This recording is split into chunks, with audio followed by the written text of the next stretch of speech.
By now, you've probably heard that Netflix is making a documentary series about African queens, and they've elected to make their second episode about Queen Cleopatra, who is now a black African queen, apparently. Well, it is the current year after all, what could one possibly expect but the blackwashing of history yet again? Well, what Netflix may not have anticipated is that they're actually messing with the history of a country that still has a little bit of, well, pride in their history still, and tend to not have quite the same level of obeisance, shall we say, to certain racial groups' demands.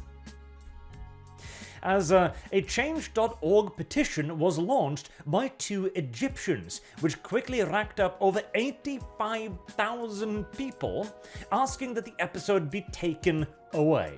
Now, like, the biggest things on Change.org at the time was like 150,000 signatures. And it gained this after 2 days, less than 2 days in fact. In other words, this Change.org petition was heading towards being one of the largest on the site in record speeds, and then it disappeared. How very odd. But for some unknown reason, the petition has been removed from the Change.org platform. Some unknown reason. We just can't be entirely sure, you know? We just can't be certain. Well, we can, in fact. It is because the petition was no doubt deemed to be racist. By the modern day definition, that is. It was apparently created by Maha Shehata and Aik Yassir, I probably butchered those, against falsifying history. According to the petition's founders, it was created by Egyptians who felt Egypt's history was being misrepresented, because it is. Afrocentrism is a pseudoscience that is pushing a group's agenda to claim Egypt's history and rob the actual Egyptians of it. By using false articles and zero evidence, they are still attempting to falsify history, read the petitioner's opening description. There, incidentally, is the racism part of the why it got removed. So, in case you don't know, Afrocentrism is a rather fascinating idea, you see, and you are quite blessed to not know of it, but I'm about to take that blessing away from you. I'm about to make your life at least 2% worse after learning about this, and what you will hear from me is but the tip of the iceberg. Believe you me, there is some brilliant shit in here. Like, there is stuff in Afrocentrism that makes Wakanda look like downtown Dallas after a particularly major riot. So, Afrocentrism is at its base the idea that all people came not only from Africa, but from Egypt specifically. Egypt, you see, was at the time a black kingdom, ruled over by black people for black people, and they invented, well, everything. Literally everything. Math, science, philosophy, history, culture, all of it came from this black kingdom of Egypt. And the worst part of it all? We whites and other races then invaded this incredibly technologically advanced kingdom, defeated them somehow, and then stole all of their stuff. All of it. Our food, our music, our culture, ballet, all of it. Every last thing. The Chinese too, by the way, stole from them as well. Like, everyone. And then we elected to really add insult to injury, you know, by concocting a real long con where we would convince the blacks over thousands of years that they didn't actually have this ancient mythical civilization, that they actually were, well, just from Africa, and that shit was actually invented in other places before it was invented in Africa, if it was ever invented in Africa. An entirely reasonable idea, as I'm sure you can understand. And the thing is, initially, right, when I first heard about this, I thought it was something like comparable to European romanticism, right, from the 1800s on, where a lot of countries were struggling to find their own national identities. A lot of nations, a lot of ideas, a lot of theories were beginning to be born, and a lot of people were trying to figure out their place in the new world and stuff, which tended to result in overly romanticized images of like pastoral landscapes or mountains or hills or great events or great characters, heroes, etc. But the thing is, that romanticizes the history of one thing and the actual land itself, whereas Afrocentrism, well, it romanticizes Wakanda. Unironically, there is shit with spacecrafts involved here, okay? The blacks went to space before we conquered them. It's quite the thing.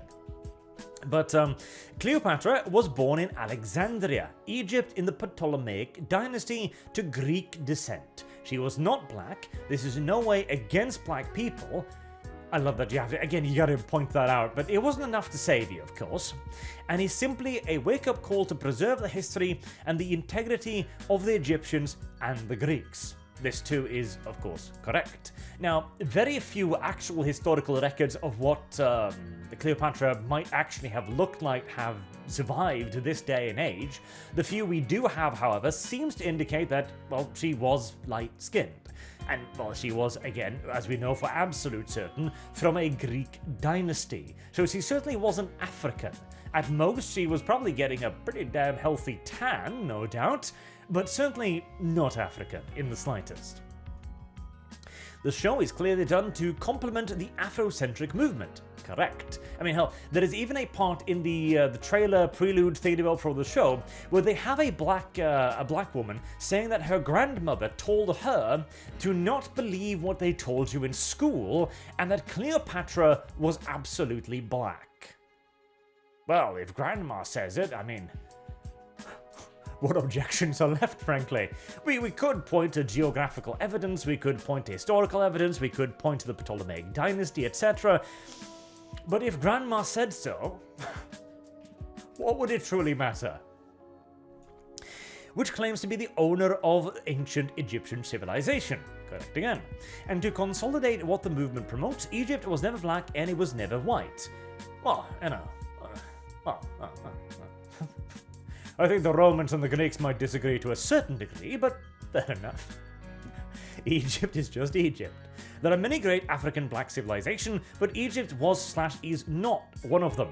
Signed the petition to stop the fabrication of history, argued the authors of this petition, who are now no doubt being hunted through the streets by the progressive kill squads who have detected racism. They can't quite define what the racism in this particular case was, but I'm sure they'll come up with something. Greek City Times has emailed change.org, but is yet to receive a reply. Nor will they, because change.org is a highly ideologically motivated group. It is, the entire point of the platform is to create societal change via easily creatable public outcry via just a button click. That's what it is.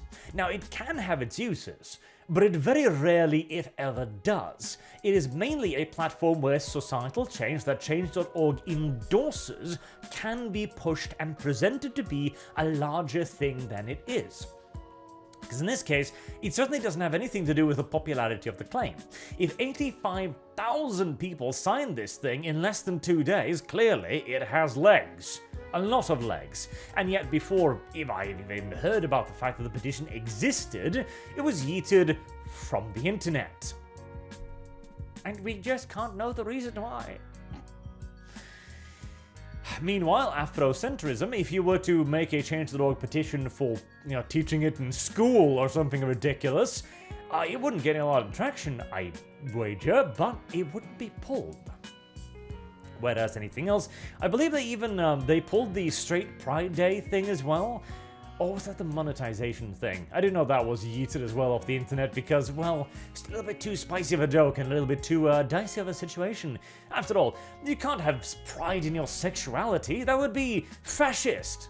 Oh, so long as you're straight and, white, etc. Of course, but, details. Netflix.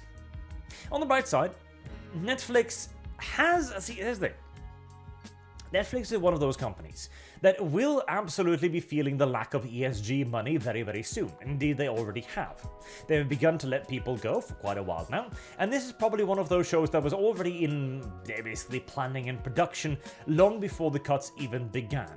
And a massive backlash against it, particularly from the very people that Netflix no doubt relied upon to actually watch this. Well, to be fair, this is not a show for Egyptians or for Africans.